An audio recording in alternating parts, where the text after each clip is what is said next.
Welcome to the Crazy Hat Chemist. So another video in gases. Bam! So today we're talking about an aerosol can.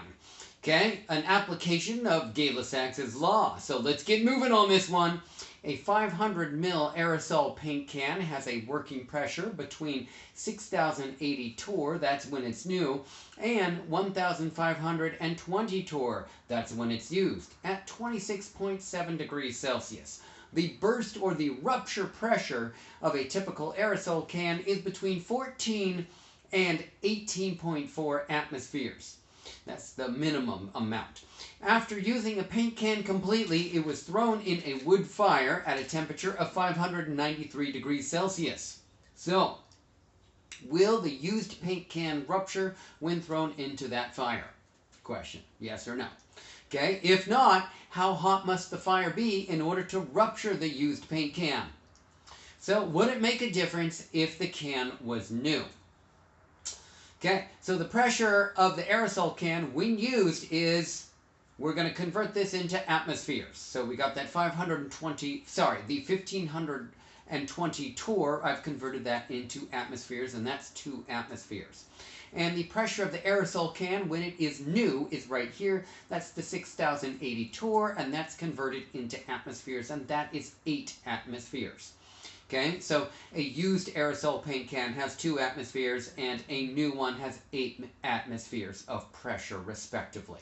Okay, the temperature of 26.7 degrees Celsius converted into Kelvin is 299.9, and the temperature of that wood fire converted into Kelvin is 593 plus 273.15, and that is 866 Kelvin. Notice that on my first temperature of 26.7, I'm using the fewest number of decimal places, and that is why my number of 299.9 has 1 decimal place.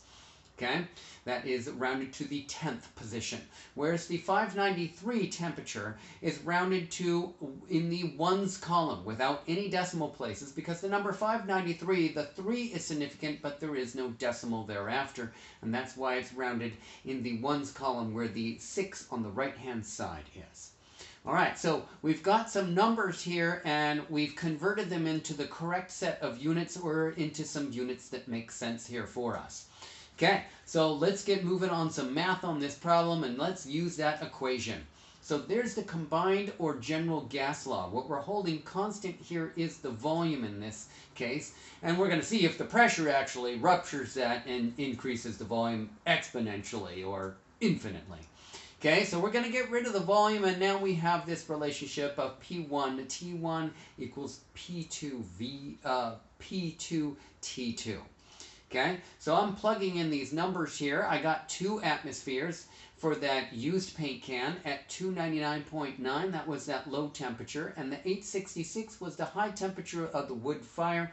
I'm trying to figure out, at that high temperature, does the pressure reach the minimum amount to rupture the can? And here's the pressure that I get. That's 5.78 atmospheres. So the question is, did this reach the minimum pressure to rupture the can? No, it did not. The used paint can will not rupture, as the lowest burst pressure for that aerosol can is 14 atmospheres. Okay, so that did not rupture the paint can.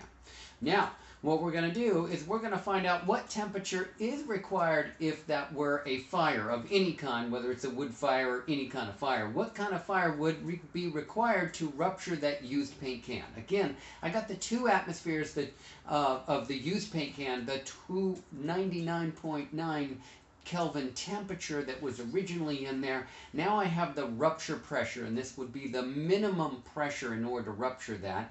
Now I'm going to calculate the temperature that's required for that minimum rupture pressure, and that temperature would be 2099.3 Kelvin, or 1826.2 degrees Celsius. That is the minimum temperature that this a fire would have to reach in order to rupture a 2 atmosphere paint can that has been used. All right, hopefully that makes sense for you. That's another cool application of a gas law problem. But yet, we're not done with this problem. We got more going on this. Okay, so we got this same stuff going on, but now this time we have the brand new paint can. So notice that our pressure of 8 atmospheres has changed from the 2 atmospheres to the 8 atmospheres. So this is the new pressure when it's a brand new paint can. Okay, so this pressure would reach 23.1 atmospheres if thrown into that wood burning fire at 866 Kelvin, and yes, a new paint can would rupture, as the lowest burst pressure is 14.0 atmospheres. In fact, the higher, the range of that was up to 18 point something, so that is certainly going to rupture. Okay, and let's figure out what that temperature would be required to rupture that paint can. So the minimum temperature required to rupture that paint can, assuming that the minimum rupture pressure is 14 atmospheres. So the minimum rupture temperature would be 524.8 Kelvin or 251.7 degrees Celsius. So the fire would have to reach this. That would be the lowest temperature. So you can see that that fire doesn't really need to reach a very high temperature in order to rupture a brand new paint can, because there's a tremendous amount of pressure already in that paint can. Okay, another application of a gas law problem in 2 different examples. These are real world examples. Hopefully you get those. Okay, and just as a note, the high pressure of gases forces a bullet out of a gun.